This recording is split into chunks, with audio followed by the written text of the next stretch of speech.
লাচ্ছিটা কেমন হয়েছে বলো তো? অনেক সুন্দর, অনেক সুন্দর। মজা হয়েছে? অনেক ধন্যবাদ তোমাকে, অনেক ভালো। গরমের মধ্যে এভাবে লাচ্ছি সবাই খাবেন, অনেক মজা লাগবে।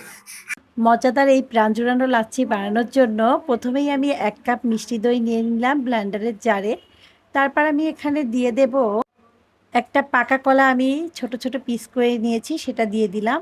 তারপর এখানে আমি দিয়ে দেব 2 টেবিল চামচ চিনি। আসলে মিষ্টিটা যার যার পছন্দ মতো নিয়ে নেবেন। তারপর আমি এখানে দিয়ে দিলাম কুচি করে নেওয়া বরফ। বরফটা দেওয়ার পরে আমি এখানে দিয়ে দেব, তারপর আমি এখানে দিয়ে দেব 3 চামচ গুঁড়া দুধ।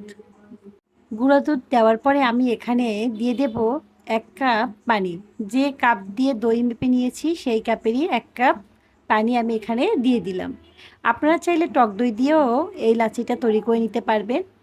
এবার আমি ব্লেন্ডার জারে ঢাকনাটা দিয়ে দেব।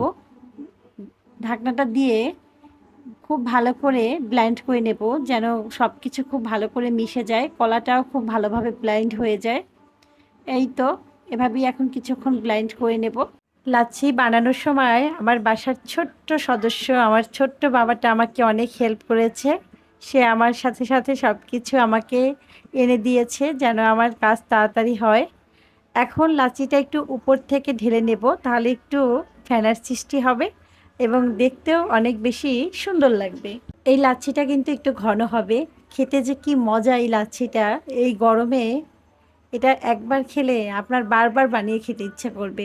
একদম আপনার মন প্রাণ সব কিছু জুড়িয়ে যাবে এক গ্লাস লাচ্ছিতে। একবার হলেও বাসায় তৈরি করবেন আমার এই রেসিপিতে। আশা করি আপনাদের অনেক বেশি ভালো লাগবে আজকের এই লাচ্ছি রেসিপি।